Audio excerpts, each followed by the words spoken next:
Hello, ഇതായേനോ? എന്റെ ഫോണിൽ miss call ഇട്ടിട്ട് എന്നോട് ആരേനു?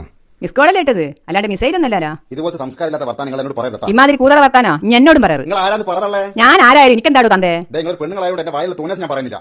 ഇനി പറടൂ, ഇന്റെ വായിൽ വേദനക്കാണ് വലിയ തോന്നിയാസോ ഞാൻ കേട്ടിക്ക്. നിങ്ങൾ ആരാന്ന് പറഞ്ഞല്ലേ? ഞാൻ ആരായാലും എനിക്കെന്താടോ? എനിക്ക് എന്റെ തനിക്കൊണാറിനോടാ ഇങ്ങനെ ഇങ്ങോട്ടേക്ക് വിളിച്ചേ. തള്ള ഞാൻ നിങ്ങളെ മിസ് കോൾ കണ്ടിട്ട് അങ്ങോട്ടേക്ക് വിളിച്ചത്. ഇനി ഇപ്പൊ ആരായാലും ഇനി എന്നോട് മിണ്ടണ്ട. എനിക്ക് ഇന്നോട് മിണ്ടാൻ താല്പര്യമില്ല.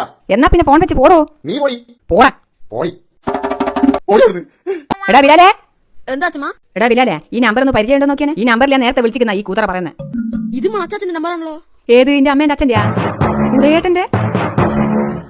ഇനിയിപ്പോ എന്താ ചെയ്യുക? എന്നാ പിന്നെ ആ നമ്പറിലൊന്ന് വിളിച്ചനെ. ഹലോ ഉദയേട്ടാ, ഇത് ഞാനാ, സുമേഷിന്റെ അമ്മ. ആരി? കമലേച്ചിയോ? അതെ, ഞാൻ അറിയാണ്ട് എന്തൊക്കെയോ പറഞ്ഞു പോയി. അത് സാരില്ല, ഞാനും ആളറിയാതെ എന്തൊക്കെയോ പറഞ്ഞു പോയി. അപ്പൊ നിങ്ങൾ എന്തിനാണ് എന്നെ നേരത്തെ വിളിച്ചത്? അത് ദിശേന്റെ അമ്മേനെ വിളിച്ചിട്ട് കിട്ടുന്നില്ല. നിങ്ങൾ കാര്യം പറഞ്ഞോ, ഞാൻ അവളോട് പറഞ്ഞോളാം. ദിശ കഴിഞ്ഞ പ്രാവശ്യം വരുമ്പോ നല്ല കാസർഗോഡൻ പുളി കൊണ്ടുവന്നിക്കാനു. നിങ്ങൾ നാളെ വരുമ്പോ കുറച്ച് കാസർഗോഡൻ പുളി ഞങ്ങൾക്ക് വരുമ്പോ കൊണ്ടുതരണമെന്ന് പറയാൻ ഞാൻ വിളിച്ചത്. അത് ഞങ്ങൾ കൊണ്ടുതരാം. അവളുടെ അമ്മയുടെ ഒരു കാസർഗോഡൻ പുളി. ഇയാൾ ഇങ്ങനെയല്ല സംസാരിക്കുവാനാ? ഇങ്ങനെയുള്ള ഒരു അലമ്പ് ഫാമിലി എന്നാണല്ലോ എന്റെ മോൻ കല്യാണം കഴിച്ചത്. ഈ പെണ്ണുങ്ങൾ ഒരു കൂതറ ഫാമിലിയിലായിപ്പോല്ലോ എന്റെ മോളെ കെട്ടിച്ചയച്ചത്.